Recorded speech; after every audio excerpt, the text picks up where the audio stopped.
Perhatikan, ini kitab abad keempat. Masya Allah, saya tidak ketemu kitab ini. Ini abad keempat. Kan kudunya abad kelima. Wis ngomongnya besalah. Kitab yang paling tertua.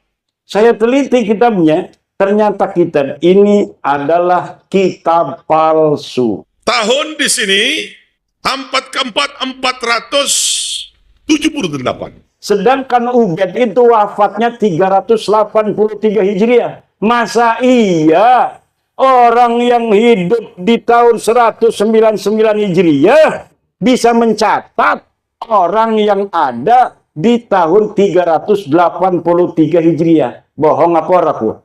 Bohong.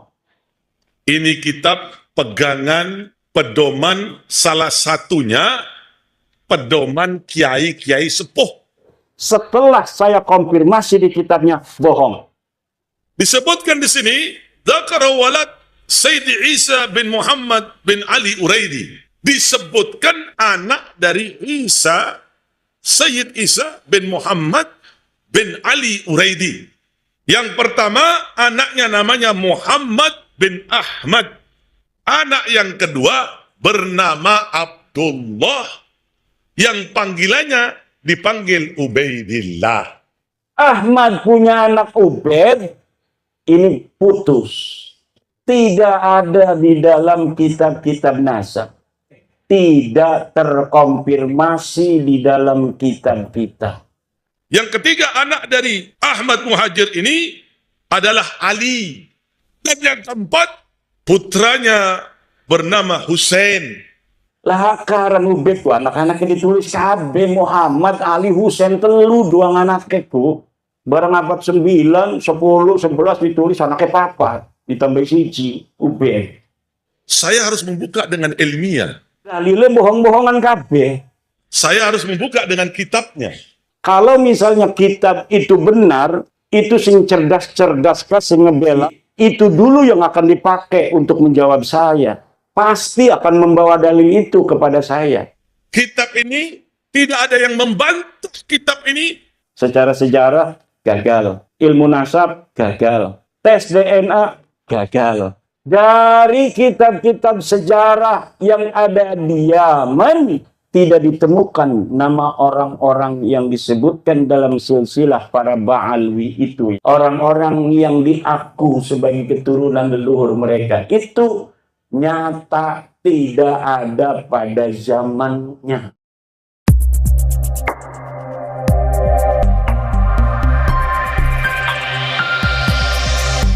Assalamualaikum warahmatullahi wabarakatuh. Salam sejahtera bagi kita semuanya. Salam Swastiastu, Namo Buddhaya. Salam kebajikan, Sampurasun, Rahayu, Rahayu, Rahayu. Sahabat T2 TV yang dirahmati Allah Subhanahu wa Ta'ala, segala puji hanyalah milik Allah Rabbi yang senantiasa melimpahkan nikmat kepada kita semuanya.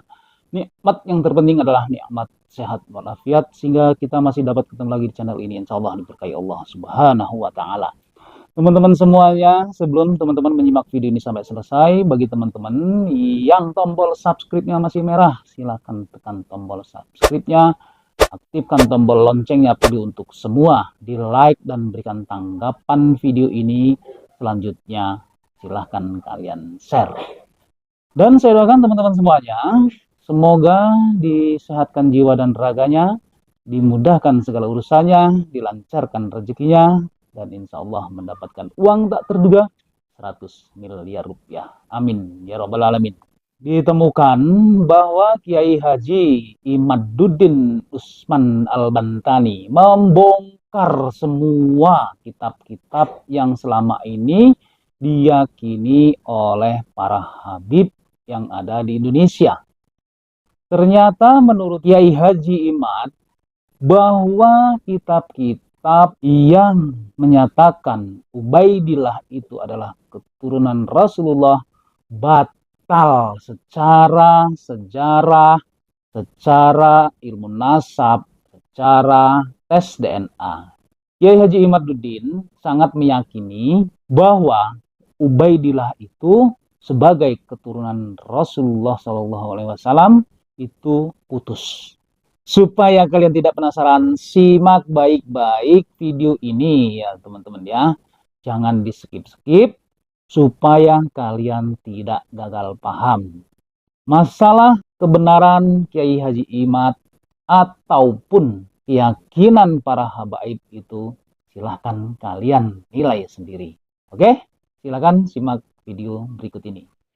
Saya teliti dari atas dulu. Nabi Muhammad punya anak Sayyidatina Fatimah. Betul, sahih. Ada dalilnya, ada hadisnya. Lau kanat Fatimatu bintu Rasulillah sallallahu sarakat laqata'tu yadaha. Ada. Kemudian apakah ada dalil tentang Sayyidina Husain sebagai anak daripada Siti Fatimah? Ada. Kemudian Sayyidina Husain katanya punya anak namanya Ali Zainal Abidin. Ada, sahih. Ali Zainal Abidin punya anak Muhammad Al-Baqir. Ada, hadis masih kuat pakai hadis. Kemudian Muhammad Al-Baqir mempunyai anak bernama Ja'far As-Sadiq. Ada. Ja'far As-Sadiq punya anak namanya Ali Al-Uraidi. Ada, masih di dalam riwayat hadis. Karena beliau-beliau ini adalah ruwatul hadis. Ali Al-Uraidi punya anak Muhammad An-Naqid. Ada. Muhammad An-Naqid punya anak namanya Isa. Ini sudah membutuhkan kitab nasab. Saya cari kitab nasab. Ada. Sahih. Ini Ali Al-Uraidi mempunyai anak bernama Muhammad An-Naqid. Muhammad An-Naqid benarkah mempunyai anak namanya Isa? Saya cari kitabnya. Ada. Isa punya anak namanya Ahmad. Saya cari kitabnya. Ada. Yang sezaman. Ahmad punya anak Ubaid. Ini putus. Tidak ada di dalam kitab-kitab nasab. Isa punya anak Ahmad. Ada dicatat di kitab-kitab nasab. Sirri Silsilatil Alawiyah. Dicatat di dalam kitab-kitab sejarah.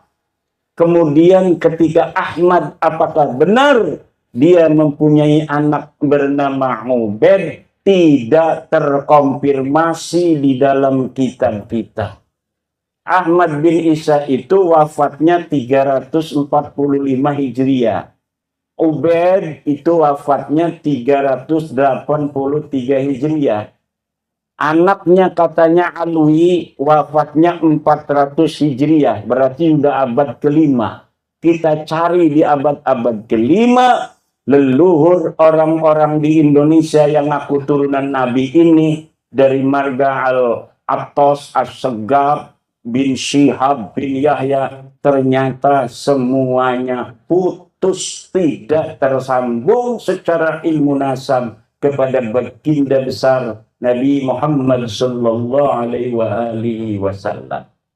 Itu namanya kajian ilmiah. Karena berbasis kitab-kitab nasab. Kemudian benarkah orang-orang ini ada? Saya menggunakan teori ilmu sejarah. Dalam teori ilmu sejarah pertama kita heuristik. Mengumpulkan sumber-sumber sejarah. Setelah heuristik, kemudian kita lakukan, kita kritisisasi sumber. Kitab-kitabnya ada. Ini kitab, apa namanya itu, Al-Iqlil. Ini kitab Musallam Al-Haji. Ini kitabnya Al-Hamadani. Ini kitabnya Ibnu Khaldun yang ada di sekitar abad-abad itu. Ini kitabnya Ibnu Samurah yang abad kelima. Ini kitabnya Janadi Al-Janadi di abad awal abad ke-8. Dari kitab-kitab sejarah yang ada di Yaman tidak ditemukan nama orang-orang yang disebutkan dalam silsilah para Ba'alwi itu ya. Hadza yadullu bi anna hadhil asma ghairu mawjudatin fi zamanihim. Orang-orang yang diaku sebagai keturunan leluhur mereka itu nyata tidak ada pada zamannya. Kenapa bisa sampai tidak ada? Ya karena asal nulis saja nama-namanya supaya nyambung. Kapan mereka mengaku? Mulai mengakunya di abad ke-9 Hijriah. Jadi abad 9 Hijriah mereka baru nulis kitab. Namanya Al-Burqatul Musyiqah. Pengarangnya namanya Ali bin Abu Bakar As-Sakran. Di situ dia mengurutkan nama dia, Ali bin Abu Bakar bin Abdurrahman bin Mauladawilah bin Ali Sahibud Darak bin Ali Al-Ghayyur bin Muhammad bin Ali bin Muhammad Sahib Birbat bin Ali Qali Qasam bin Alwi bin Muhammad bin Alwi bin Ubaid bin Ahmad bin Isa. Dari situlah mulai di abad 9. Dari mulai abad 9 ini sampai sekarang itu banyak kitab yang mereka buat. Makanya Syuhrah wal Istifadah. Banyak dari mulai dia mengaku sampai sekarang ini kitab yang mereka buat. Hampir itu kitab karangan keluarga mereka sendiri 27. Belum orang-orang yang lain yang suruh ngarang. Itu puluhan. Jadi puluhan. Makanya kaget sekarang dia omong bukan turunan Nabi, marah-marah sama saya. Saya dia omong Dajjal, iblis. Ya premen maning wong mekonon sih. Wong cucu Nabi, jeng aku cucu Nabi barang diwaras, ora percaya premen. Iki kita beki. Kita dalile anakku, kita pertamaku. Kita beku, Tahdibul Ansab, anaknya Ahmad, laka singarane Ubed. Kitab Keroroko, masih abad kelima, arane Al-Majdi. Laka anaknya Ahmad disebut Ubed, kita beku. Halamannya anak, cetakannya anak, manuskripnya masih anak. Kita ketulu Muntaqilatul Talibiyah, masih ning abad 5. Laka arane Ahmad bin Isa itu Ubedku. Terus ning abad ke-6. Laka arane Ubedku, anak-anaknya ditulis kabeh Muhammad Ali Husain telu doang anakku. Barang abad 9, 10, 11 ditulis anaknya papa, ditambah siji Ubed. Dari sini secara ilmu sejarah ini bisa ditelusuri kapan dia mulai mengaku. Dan nama-nama yang ada mulai mengaku itu sampai abad ke-4 itu nggak ada orangnya. Katanya mujtahid mutlak tuh Ubednya. Ubed itu sama dengan Imam Syafi'i, mujtahid mutlak. Lah mujtahid mutlak kayak Imam Syafi'i mah akeh kan kitab-kitabnya. Tapi Ubed bin Ahmad bin Isa Melaka. Kenapa laka? Ya laka wonge. Wonge ki laka. Uli gawe-gawe doang. Dua anak ngakuni Alwi. Alwi maning mujtahid mutlak maning wisoras-oras. Sing paling tinggi ku ulama ku mujtahid mutlak. Wali sing paling tinggi Qutbul Aqtab. Iku kabeh dijukut nang dheweke kabeh. Coba lamun orang mujtahid mutlak engko nek keturunan leluhureku disebut Qutbul Aqtab. Wali kutubnya seluruh para wali-wali kutub. Luar biasa. Iddi'a kullas syaraf kullal karam. Setiap kemuliaan semuanya diambil semua sama sejarah mereka. Deleng ning kitab-kitab siapa itu mujaddid Islam dari masa ke masa. Lihat dalam Bughyatul Mustarsyidin. Yang dimasukin keluarga dia semua. Wong Moro kebagian, wong Kresek, wong Banten, wong Lampung, wong Rumbia kebagian. Pokoknya yang mulia-mulia itu keluarga mereka saja. Pengakuan non-konfirmatif masa lalu terkonfirmasi sekarang bahwa memang mereka suka mengaku. Wis nyata secara sejarah gagal. Ilmu nasab gagal. Tes DNA gagal. Seorang kiai dari Pelamunan Banten datang ke rumah saya. Manggilnya Abah sama saya. Kiai dari Pelamunan. Sekarang ketua PCNU Kabupaten Serang sekarang. Namanya Gus Robi. Abah ini ada kitabnya ini. Karena dia mondoknya di Yaman. Ini ada kitab Abnaul Imam fi Misr wa Syam. Masya Allah kata saya. Saya tidak ketemu kitab ini kok Kiai Robi bisa ketemu. Sini saya lihat. Saya teliti kitabnya. Ternyata kitab ini adalah kitab palsu. Baru dicetak tahun kemarin, tetapi mengatasnamakan tahun 473 atau 37 Hijriah. Ternyata kitabnya itu, kitab aslinya 20 lembar. Dikarang oleh orang yang ada di tahun 199 Hijriah. Hanya menerangkan anaknya Sayyidina Ali dan cucunya Sayyidina Ali. Abnaul Imam fi Misra wa Syam Al-Hasan wal Husain. Tidak menerangkan yang lainnya. Karena tahunnya saja masih tahun 199 Hijriah. Sedangkan Ubaid itu wafatnya 383 Hijriah. Masa iya orang yang hidup di tahun 199 Hijriah bisa mencatat orang yang ada di tahun 383 Hijriah? Bohong apa raku? Bohong. Lah iki jebari marah-marah bahwa kitabnya sudah ditemukan, ini kitab abad keempat. Ya 473 kan kudunya abad kelima. Wis ngomongnya salah, isinya salah.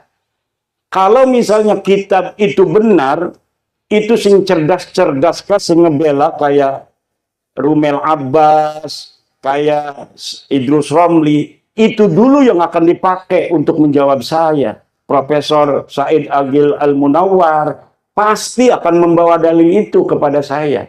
Tetapi kenapa mereka tidak membawa? Karena mereka pun tahu itu kitab palsu. Dan kepalsuan itu diakui di mukaddimahnya ada. Mukaddimahnya ini kitab dikarang pada 199. Tetapi kemudian ditambahi pada abad ke-12. Ditambahi lagi pada abad sekian. Ditambahi lagi oleh yang terakhir Yusuf Jamalul Lail yang baru wafat beberapa tahun kemarin. Lah iku kitab Murtadha Az-Zabidi yang katanya adalah menetapkan dan mengisbat Ba'alwi, itu kitabnya juga palsu. Kitab palsunya dari mana sih? Kiai tahu aja kalau palsu. Karena percetakan itu biasa dicetak itu menggunakan jasa peneliti. Coba beli kitab Ar-Raudul Jali karangan Syekh Murtadha Az-Zabidi, cetakan Yaman Darul Fatah. Itu dari mukaddimahnya sudah jelas bahwa manuskrip ini tidak ditemukan sebelum keluar, dicatat, disalin oleh Hasan Muhammad Qasim. Ini orang abad 50 tahun yang lalu dia. Baru meninggal 50 tahun yang lalu.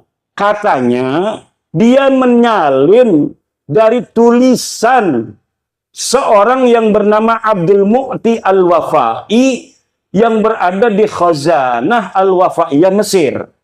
Tetapi sekarang manuskrip yang ada di Wafaiyah Mesirnya sudah hilang. Premen dia bisa nyatet, barang kasih catat bisa hilang iku. Kenapa begitu? Itu bukti bahwa sebenarnya manuskrip itu tidak ada sama sekali. Karena beberapa klaim mereka punya manuskrip di dalam sebuah kitab yang namanya Uqudul Almas karya Ali bin Thahir, setelah saya konfirmasi di kitabnya bohong. Misal bahwa Imam Ahmad bin Isa berhijrah dari Basrah ke Yaman. Disebutkan oleh Imam Al-Ubaidili di dalam kitabnya. Saya buka kitabnya Imam Al-Ubaidili, tidak ada keterangan itu. Kemudian bahwa Ahmad bin Isa bergelarnya tidak pernah ada Al-Abah dan An-Nafat. Gelarnya menurut dia hanya Al-Muhajir. Ternyata tidak seperti itu. Kitab yang dia sebutkan tidak menyebutkan An-Nafat. Saya lihat, ya yang bergelarnya An-Nafat, tukang minyak. Yang satu lagi bergelarnya Al-Abah. Al-Muhajir tidak pernah ada di kitab-kitab dari mulai hidupnya Ahmad bin Isa sampai dimunculkan pada 800 tahun kemudian nama Al-Muhajir sebagai alibi bahwa Ahmad bin Isa ini hijrah ke Yaman. Padahal yai Ahmad bin Isa ini ora pernah pindah ning Yaman.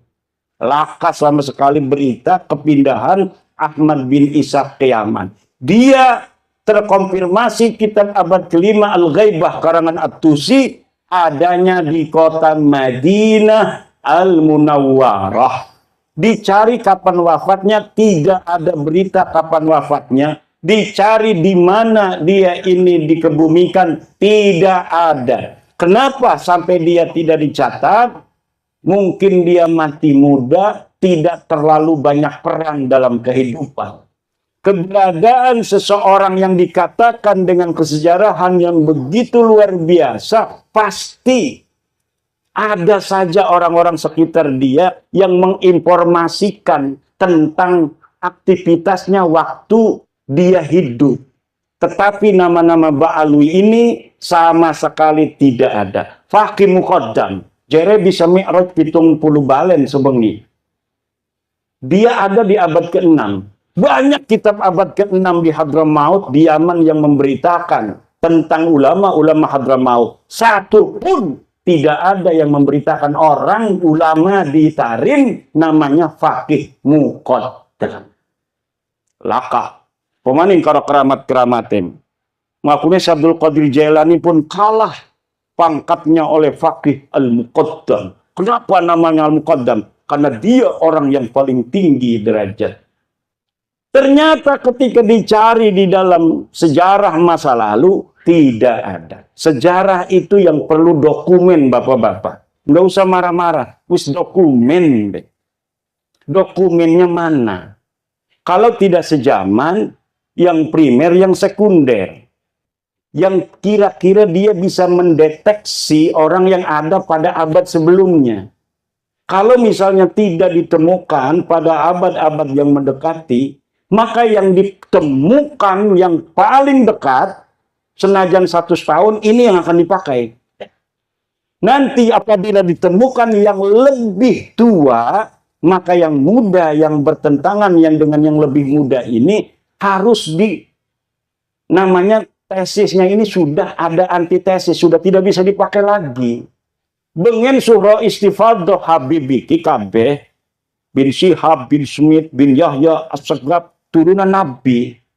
Tapi siki anatesis abad tua 4, 5, 6, 7, 8, 9 bahwa deket duduk putune Kanjeng Nabi. Ya kudu nerima. Tes DNA ini melenceng. Turunan Nabi kudune J1 dekema tes DNA ini hasilnya G, haplogrupik. Turunan Nabi Muhammad, turunan Nabi Ibrahim, J1 haplogrupnya. Mereka 180 orang yang sudah tes DNA, kebanyakan G. Ini menunjukkan bahwa mereka bukan sebagai turunan Nabi, tapi juga bukan orang Arab. Dari cara wajahnya, ngomong, marah, hal tarawna fi wajhihi nuran nubuwah. Lah. Idza ra'ainahum ma ra'aina fi wujuhihim nuran nubuwah. Minar rahmah. La nanduru ila wujuhihim rahmah. Walakin nanduru ila wujuhihim at-takabbura wat-tafakhura wat-ta'aliya 'ala al-akharin. Na'udzu billah summa na'udzu billah min dzalik. La yajuzu lil alimi kitmanu ilmihi fi hadzal bab ay fi hadza tajwiri nasab fil babi ay fi tajwiri nasab. Kenapa? Wajib hukumnya memberitahu kepada orang apabila ada orang yang mentajwir daripada nasabnya kepada baginda Nabi besar Muhammad SAW. Kenapa? Karena Nabi Muhammad punya hak untuk dinisbatkan kepadanya hanya keturunannya yang asli. Kenapa akan memalukan Rasulullah? Orang-orang yang secara genetik bukan darahnya Rasulullah. Kemudian dia mengaku turun Rasulullah. 1 generasi, 2 generasi mungkin bisa menjaga akhlak. Tapi lama-lama dasar genetik dudu Nabi ya sejen baik akhlake.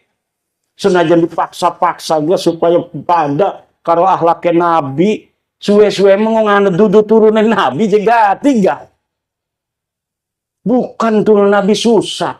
Tapi walaupun tidak ada orang mengenal seseorang sebagai keturunan baginda Nabi, kadang-kadang dianya sendiri tidak tahu bahwa dia keturunan Nabi. Akhlaknya, hatinya, cintanya kepada umat tidak bisa disembunyikan dari ruhani, dari sukma, dari jiwanya. Kenapa? Di dalam dirinya mengalir nutfah nubuwah, kata ketum PBNU. Ada nutfah nubuwah, walaupun dia tidak tahu. Ada nutfah nubuwah, walaupun dia tidak tahu silsilah. Dan bangsa Indonesia ini diyakini oleh Ketua Umum PBNU, kebanyakan dari bangsa Indonesia yang muslim ini mempunyai nutfah nubuwah kepada Nabi besar Muhammad sallallahu alaihi wa alihi wasallam. Mungkin demikianlah, sudah malam sekali nih ya. Wallahu huwal muwaffiqu ila aqwami thariqin. Wassalamualaikum warahmatullahi wabarakatuh.